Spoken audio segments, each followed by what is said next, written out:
Guys, जैसा कि कल होने वाला है वेडनेसडे, किस तरह से कंप्लीट एनालिसिस बन रहा है बैंक निफ्टी और निफ्टी 50 का, उसके बारे में हम डिटेल में बात करने वाले हैं। कैसे अच्छी ट्रेड को प्लान कर सकते हैं, अच्छे मोमेंटम को प्लान कर सकते हैं, किन बातों का हमें ध्यान रखते हुए चलना है। स्वागत है आपका एक और डेली एनालिसिस वीडियो में। जैसा कि कल के दिन कोई एक्सपायरी तो हमें देखने को नहीं मिल रही है, बैंक निफ्टी की मंथली एक्सपायरी थर्सडे को हमें देखने को मिलती है। यहाँ पे सबसे पहले बैंक निफ्टी का चार्ट हम चेकआउट कर रहे हैं वनडे टाइम फ्रेम पे। जैसा हम काफी लंबे टाइम से यहाँ पे बात करते हुए आ रहे हैं, जब मार्केट ने ये वाली पहली कैंडल यहाँ पे आके बनाई थी, तभी मैंने आपसे एक बात कही थी कि अभी तक मार्केट में हमें बड़ी बड़ी कैंडल्स देखने को मिल रही थी। जब भी मार्केट अपना स्ट्रक्चर, अपना कैरेक्टर चेंज करने वाला होता है, वहां पे सबसे ज्यादा लोग लॉस करते हैं। अभी तक क्या कैरेक्टर यहाँ पे देखने को मिल रहा था कि काफी बड़े पॉइंट्स में मार्केट कारोबार कर रहा था। 1000 पॉइंट्स, 1300 पॉइंट, 1200 पॉइंट बड़े ही आराम से इंट्राडे में हमें देखने को मिल रहे थे। इस टाइम पे आते आते मैंने आपसे यही कहा था कि अब यहां से मार्केट का कैरेक्टर थोड़ा सा चेंज हो सकता है, जहां पे इंट्राडे में हो सकता है उतना ज्यादा कोई हमें मोमेंटम देखने को ना मिले, क्योंकि अभी तक यहां पे काफी ज्यादा हमें वोलेटाइल मार्केट देखने को मिल रहा था, जहां पे बड़ी रेंज में मार्केट कारोबार कर रहा था। तो मैंने आपसे साफ साफ ये बात कही थी कि यहां से मार्केट की रेंज थोड़ा सा श्रिंक होने का टाइम आ सकता है। वैसा ही कट कॉपी पेस्ट हमें यहाँ पे देखने को मिल रहा है, और जैसा हम काफी लंबे टाइम से डिस्कस भी करते हुए आ रहे हैं डेली, कि यहाँ पे हायर साइड पे आके मार्केट अपने आप को कंसोलिडेट कर रहा है। सिर्फ इस कैंडल को अगर हम इग्नोर कर देते हैं तो यहाँ पे कोई भी खास मोमेंटम हमें देखने को नहीं मिल रहा है कैंडल्स में। आज के दिन भी आप देखेंगे तो छोटी सी रेंज में मार्केट कारोबार करता रहा। जिग जैग ऊपर नीचे के हमें चॉपी मूव्स देखने को मिले। ऑलमोस्ट साइडवेज सा मार्केट बिहेव कर रहा है। और ऐसा नहीं है, यहाँ पे आने के बाद हम ये बात डिस्कस कर रहे हैं, आप इस दिन वाला एनालिसिस उठा के चेकआउट करेंगे, तभी हम ये बात को डिस्कस करने लग गए थे। वीकली एनालिसिस था ये। वीकली एनालिसिस में जैसा हम डिटेल में बात करते हैं, तो ये एक वीकली एनालिसिस था। इसके बाद हमें वीकेंड देखने को मिल रहा था, उसमें हमने इस बारे में डिस्कस किया था। तो वही स्टैंड है यहाँ पे कि इंट्राडे में कोई खास बड़े मोमेंटम तो अभी हमें देखने को नहीं मिल रहे हैं। जब इस रेंज के बाहर हम निकलेंगे तभी देखने को मिल पाएंगे। और जैसा हम डिस्कस करते हुए आ रहे हैं, 47,250 से लेकर 300 के आसपास एक इंपॉर्टेंट रेजिस्टेंस हमें देखने को मिल रहा है। और लोअर साइड पे ये हमारा 46,200 से लेकर 46,000 राउंड नंबर साइकोलॉजिकल लेवल के आसपास ये पूरा हमारा एक इंपॉर्टेंट जोन हो जाता है।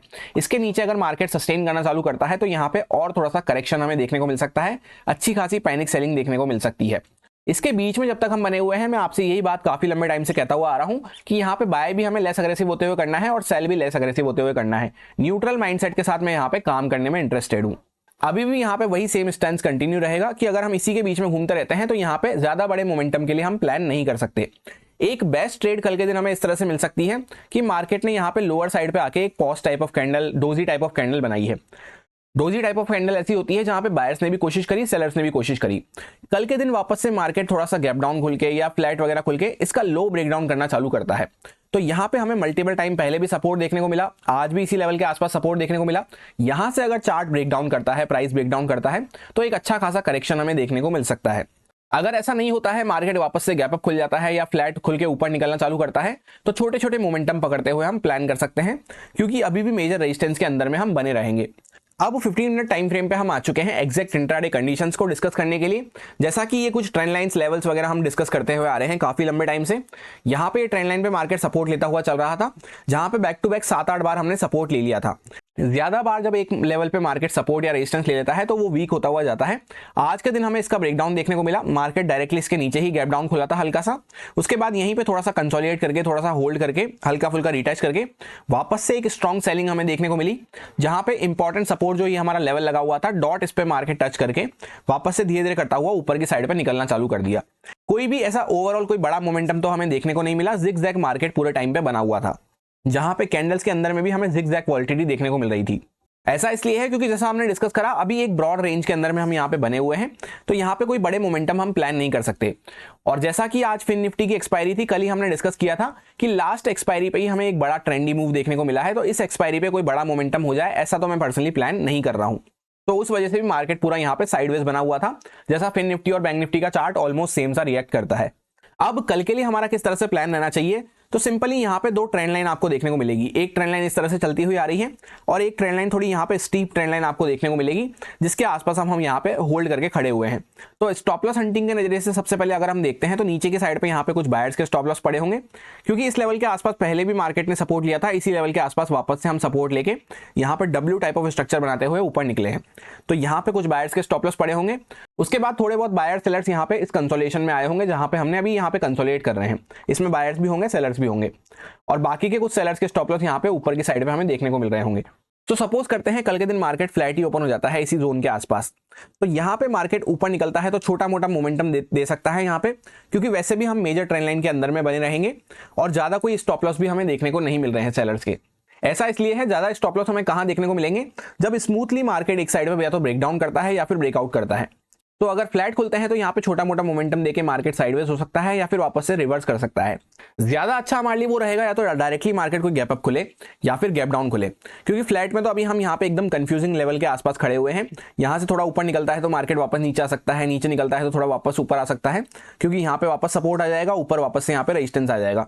तो बेस्ट हमारे लिए वो रहेगा या तो मार्केट थोड़ा सा गैप डाउन खुलता है, तो यहाँ पे क्या होगा, ये पहले भी सपोर्ट की तरह से एक्ट कर चुका है, अभी वापस से सपोर्ट दे चुका है, यहाँ से मार्केट कुछ ब्रेक डाउन करना चालू करता है तो एक अच्छा खासा हमें सेल ऑफ देखने को मिल सकता है, जहां पे फर्स्ट टारगेट हमारा 46,000 के आसपास रह सकता है। फिर उसके बाद हम अच्छे से ट्रेल करते हुए प्लान कर सकते हैं, क्योंकि अगर इसके नीचे भी मार्केट ब्रेकडाउन करना चालू करता है तो काफी बड़े टारगेट्स हमें देखने को मिल सकते हैं, जहां पे ये 45,800 के आसपास इस तरह से हम नीचे आते हुए जा सकते हैं। सो इस केस में एक अच्छी ट्रेड हमें मिल सकती है। जैसा आप देख सकते हैं यहाँ पे मल्टीपल टाइम हमने सपोर्ट ले लिया है, अभी एग्जैक्टली उसी के आसपास हम खड़े हुए हैं। थोड़ा गैप डाउन खुल के मार्केट इसको ब्रेकडाउन करता है तो बेस्ट हमारे लिए हो जाएगा। और ऐसा नहीं होता है, सपोज करते हैं मार्केट फ्लैट वगैरह खुल के या हल्का सा गैप अप वगैरह खुल के ऊपर निकलना चालू करता है, तो जैसा मैंने आपसे कहा पहले, यहाँ पे थोड़ा बहुत ऊपर जाके मार्केट में रेजिस्टेंस फेस करने को मिल सकता है, या हल्का फुल्का मार्केट थोड़ा स्टॉप लॉस क्रिएट करने को रिवर्स कर सकता है। तो पहले हमें छोटे टारगेट्स पकड़ते हुए चलना है बाइंग साइड पे। छोटे टारगेट से मतलब 70 से 100 पॉइंट, बस इससे ज्यादा का मोमेंटम हम प्लान करते हुए नहीं चल सकते, क्योंकि रेंज के भी अंदर में हम बने हुए हैं और इस तरह से ट्रेंड लाइन के अंदर में भी हम बने हुए हैं। डायरेक्टली अगर मार्केट गैप अप भी खुल जाता है तो यहाँ पे ये रेजिस्टेंस के आसपास किस तरह से मार्केट रिएक्ट करता है, थोड़ी देर यहाँ पे रुक के अगर ब्रेकआउट कर रहा है तो ही यहाँ पे हम बाइंग साइड के लिए प्लान कर सकते हैं। उसमें भी कुछ पॉइंट्स ऑलरेडी हमारे हाथ से जा चुके होंगे और ज्यादा कोई स्टॉप लॉस भी यहाँ पे देखने को नहीं मिल रहे हैं, तो पहले छोटा मोमेंटम ही प्लान करते हुए चलना है बाइंग साइड पे। उसके बाद फिर कोई नया फ्रेश स्टॉप लॉस क्रिएट करके इस टाइप का प्राइजेक्शन बन रहा है, तब हम वहां पे थोड़ी और क्वांटिटी ऐड कर सकते हैं। सो सिंपल सा एक लाइन में प्लान ये है कि अभी फिलहाल हम रेंज के अंदर में बने हुए हैं, यहां से ब्रेकडाउन करना चालू करते हैं तो यहाँ पे अच्छा मोमेंटम मिल सकता है डाउन साइड पे। इसी के बीच में घूमते रहेंगे तो छोटे मोटे मोमेंटम पकड़ते हुए चल सकते हैं, क्योंकि इसका ब्रेकआउट तो काफी दूर हमें देखने को मिलेगा। पहले ये ट्रेंड लाइन यहाँ पे ब्रेकआउट होगी, जो कि यहां से अगर निकलते हैं तो ऑलरेडी 200-300 पॉइंट का मोमेंटम हो चुका होगा, उसके बाद ब्रेकआउट करके फिर हर लेवल पे हमें यहाँ पे एक रेजिस्टेंस देखने को मिलेगा इस तरह से। ये सारे कुछ इंपॉर्टेंट लेवल्स रहेंगे जिन पे मैं ट्रेडिंग करते टाइम फोकस रखूंगा। यहाँ पे ये ट्रेंड लाइन हमें देखने को मिल रही है, इसके आसपास 47,000 का साइकोलॉजिकल लेवल देखने को मिल रहा है, उसके ऊपर 47,250 से लेकर 300 के आसपास मेजर रेजिस्टेंस हमें देखने को मिल रहा है। इसके ऊपर काफी बड़ा यहाँ पे गैप पेंडिंग पड़ा हुआ है। यहाँ पे एक माइनर रेजिस्टेंस हमारा हो सकता है जो कि 46,777 के आसपास हम मान सकते हैं। उसके नीचे सीधा 46,500 का साइकोलॉजिकल लेवल निकल के आता है, जहां पे आज हमने डॉट सपोर्ट लिया है और ये पहले का सपोर्ट लगा हुआ है 46,322 के आसपास हम कंसिडर कर सकते हैं। उसके नीचे यहाँ पे 46,000 का साइकोलॉजिकल लेवल निकल के आता है, जहां पे एक इंपॉर्टेंट सपोर्ट का जोन हमें देखने को मिल रहा है। अब यह है फिन निफ्टी का चार्ट। जैसा कि आज इसकी एक्सपायरी थी, कल ही मैंने आपसे ये बात कह दी थी कि यहाँ पे पिछली एक्सपायरी पे ही काफी बड़ा मोमेंटम हमें ट्रेंडी मार्केट देखने को मिला है पूरा, तो इस एक्सपायरी पे वापस से कोई बड़ा मोमेंटम हो जाए, ट्रेंडी मोमेंटम हो जाए, उसके लिए तो मैं पर्सनली प्लान नहीं कर रहा हूँ। और मैंने आपसे यही कहा था कि बैक ऑफ द माइंड हमें ये लेते हुए चलना है कि ऑप्शन सेलर्स की ये एक्सपायरी हो सकती है, क्योंकि इस तरह से प्रॉपर एक रेंज देखने को मिल रही है, उसके भी एकदम सेंटर में हम यहाँ पे खड़े हुए हैं। तो यहाँ पे ऊपर से कॉल सेलिंग स्टार्ट हो चुकी होगी, नीचे से पुट सेलिंग स्टार्ट हो चुकी होगी। वही एग्जैक्टली हमें यहाँ पे देखने को मिला। मार्केट एकदम यहाँ पे फ्लैट लाइन में साइडवेज काम करता रहा, जहां पे ना लो को वापस से ब्रेकडाउन कर पाया, ना ही हाई को वापस से क्रॉस कर पाया, और तो और जो क्लोजिंग प्राइस थी उस तक को भी मार्केट यहाँ पे ब्रेकआउट नहीं कर पाया। पूरा एकदम साइडवेज मार्केट हमें देखने को मिला, एकदम चॉपी एक्सपायरी देखने को मिली। इसीलिए मैंने आपसे कल ही कहा था कि यहाँ पे इस टाइप के जब हम रेंज में फंसे होते हैं तो यहाँ पे ओवर ट्रेडिंग को हमें अवॉइड करना चाहिए।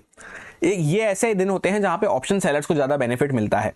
कैसी रही आज की आपकी फिन निफ्टी एक्सपायरी, कमेंट करके जरूर बताना, या फिर आपने निफ्टी 50 और बैंक निफ्टी को ट्रेड करना पसंद किया। अब निफ्टी 50 का चार्ट अगर हम चेकआउट करते हैं तो यहाँ पे मार्केट ऑल टाइम हाई बनाने के बाद इंपॉर्टेंट जो ये रेजिस्टेंस लेवल था इसी के आसपास कंसोलिडेट कर रहा है, जैसा कि हम काफी लंबे टाइम से बात करते हुए भी आ रहे हैं। पहले ये हमारा इंपॉर्टेंट रेजिस्टेंस लेवल बना हुआ था, इसके ऊपर मार्केट ने ब्रेकआउट किया तो यहीं पर रिटच करके वापस से अब हायर साइड पे हम कंसोलिडेट कर रहे हैं, जहां पे इंपॉर्टेंट रेजिस्टेंस लेवल हमारा इस लेवल के आसपास निकल के आता है 22,300 के आसपास। और वीकनेस का साइन तो हमें कोई जब भी देखने को मिलेगा जब यहाँ पे इस ट्रेंड लाइन के नीचे हम जाना चालू करते हैं। एग्जैक्ट यहाँ पे इस लेवल के नीचे अगर हम सस्टेन करना चालू करते हैं 21,900 वगैरह के नीचे। आज की कैंडल को अगर हम चेकआउट करते हैं तो काइंड ऑफ इनसाइड कैंडल यहाँ पे हमें देखने को मिल रही है। प्रीवियस कैंडल के आसपास ही हाई लगाया है और प्रीवियस कैंडल के आसपास ही लो लगाया है, और क्लोजिंग हमने यहाँ पे हायर साइड पे करी है। तो मार्केट फ्लैट प्राइस के आसपास खुल के वापस से ऊपर ब्रेकआउट करना चालू करता है तो हमारा यहाँ पे पॉजिटिव साइड पे ही माइंडसेट रहना चाहिए। जहां पे नया ऑल टाइम हाई भी हमें देखने को मिल सकता है। अगर यहां से मार्केट ब्रेकआउट करता है तो ऑल टाइम हाई के आसपास पहला रेजिस्टेंस आएगा, उसके आसपास जाके वापस से अगर हम ब्रेकआउट करते हैं तो और भी काफी अच्छा मोमेंटम हमें देखने को मिल सकता है। अब 15 मिनट टाइम फ्रेम पे हम चेकआउट करते हैं तो ये कुछ लेवल्स वगैरह हम काफी लंबे टाइम से डिस्कस करते हुए आ रहे हैं, कोई भी चेंजेस नहीं करे थे। कल भी हमने लेवल्स में कल भी परफेक्टली वर्क करते हुए नजर आए थे और आज भी मार्केट उसी 2 लेवल के अंदर में घूमता रहा। तो 2 दिन से यहाँ पे मार्केट इन्हीं 2 लेवल्स के अंदर में घूम रहा है। तो कल के दिन हो सकता है एक ब्रेकआउट हमें यहाँ पे देखने को मिल जाए ऊपर या नीचे की साइड पे, क्योंकि 2 दिन से यहाँ पे मार्केट अच्छे से रेंज में कंसोलिडेट कर चुका है। और अगर यहाँ से ऊपर की साइड पे ही हमने यहाँ पे क्लोजिंग करी है, यहीं पे सही लेवल के आसपास ओपन होकर अगर वापस से ब्रेकआउट करता है मार्केट, तो बाइंग साइड पे पॉजिटिव साइड पे हम छोटा सा स्टॉप लॉस डाल के प्लान कर सकते हैं, जहां पे पहला टारगेट इस लेवल के आसपास हमारा रहेगा। फिर इसको भी अगर मार्केट ब्रेकआउट करता है तो और भी अच्छा मोमेंटम मिल सकता है। यहाँ पे पहुंचने के बाद हमें ट्रेल करना जरूरी रहेगा। यही हमारा ऑल टाइम हाई देखने को मिल रहा है 22,280 से लेकर 300 के आसपास। ये पूरा हम इस तरह से जोन कंसिडर कर सकते हैं। एग्जैक्टली 297 का हमारा ऑल टाइम हाई है। अब इस तरह से हम चेकआउट करते हैं तो ये एक यहाँ पे ट्रेंड लाइन चलती हुई आ रही है, जिसके आसपास मार्केट बार बार सपोर्ट लेता हुआ चल रहा है। एग्जैक्टली उसी पे हम यहाँ पे सपोर्ट लेके खड़े हुए हैं। तो मार्केट अगर यहाँ पे फ्लैट खुल के नीचे निकलना चालू करता है, फिर इसके आसपास थोड़ा रुक के वापस से इसको ब्रेक डाउन कर रहा है, तभी सेल साइड पे यहाँ पे अच्छा मोमेंटम मिल पाएगा। एटलीस्ट इस लेवल के नीचे कुछ हम निकलना चालू करते हैं तो, क्योंकि यहाँ पे 2 दिन की प्रॉपर रेंज देखने को मिल रही है। पहला साइन हमें ट्रेंड लाइन के नीचे मिलना चालू होगा, फिर यहां से अगर निकलते हैं तो और अच्छा मोमेंटम डाउन साइड पे मिल सकता है, या फिर डायरेक्टली ही मार्केट कोई गैप डाउन खुल के इसके नीचे निकलना चालू करता है तो भी सेल साइड पे ही मेरा माइंडसेट रहेगा। क्योंकि ये जो लेवल है काफी बार यहाँ पे सपोर्ट दे चुका है, पूरा मार्केट इसी पे कंसोलिडेट कर रहा है। वापस से अगर गैप डाउन खुल के या फ्लैट खुल के इसको ब्रेक डाउन करना चालू करते हैं तो यहाँ पे हो सकता है और सपोर्ट हमें देखने को ना मिले। इसके बाद सीधा यहाँ पे 22,000 का साइकोलॉजिकल लेवल निकल के आता है, फिर उसको भी अगर मार्केट ब्रेक डाउन करता है तो और थोड़ा सा डीप करेक्शन हमें यहाँ तक का देखने को मिल सकता है। स्टॉप लॉस हंटिंग के नजरिए से अगर हम देखते हैं तो यहाँ पे कुछ बायर्स के स्टॉप लॉस पड़े होंगे और बाकी के कुछ बायर्स के स्टॉप लॉस इसके यहाँ पे कंसोलिडेशन जोन के नीचे पड़े होंगे, और थोड़े बहुत यहाँ पे सेलर्स के स्टॉप लॉस हमें देखने को मिल रहे होंगे। अभी एकदम यहाँ पे सेंटर में हम प्लेस्ड हैं, तो यहाँ से ऊपर निकलते हैं तो थोड़ा बहुत सेलर्स की पोजीशन खतरे में आ सकती है। तो छोटा मोटा मोमेंटम पहले बाइंग साइड पे यहाँ तक का प्लान कर सकते हैं, फिर इसको ब्रेकआउट करते हैं तो और मोमेंटम आ सकता है। ऐसा ही डाउन साइड पर रहेगा कि मार्केट अगर पहले ट्रेंड लाइन वगैरह को ब्रेक डाउन करता है तो फर्स्ट मोमेंटम मिल सकता है, फिर इसके नीचे अगर प्राइस एक्शन बनना चालू होता है तो हमारा सेल साइड पे ही प्लान रहना चाहिए। यही मेरा सिंपल सा एनालिसिस बन रहा था दोनों इंडेक्सेस में, जो आपके साथ प्योरली एजुकेशन एक्सपीरियंस पर्पस से शेयर किया गया है, सारे लॉजिक्स एंड रीजंस को एक्सप्लेन करते हुए। अब अगर आपको अच्छा लगा हो, समझ में आया हो, तो आप इसको यूज में ले सकते हैं अपने रिस्क पे, अपने प्रॉपर रिस्क मैनेजमेंट को फॉलो करते हुए, अच्छे से स्टॉप लॉसेस वगैरह को फॉलो करते हुए। Happy Wednesday, thank you.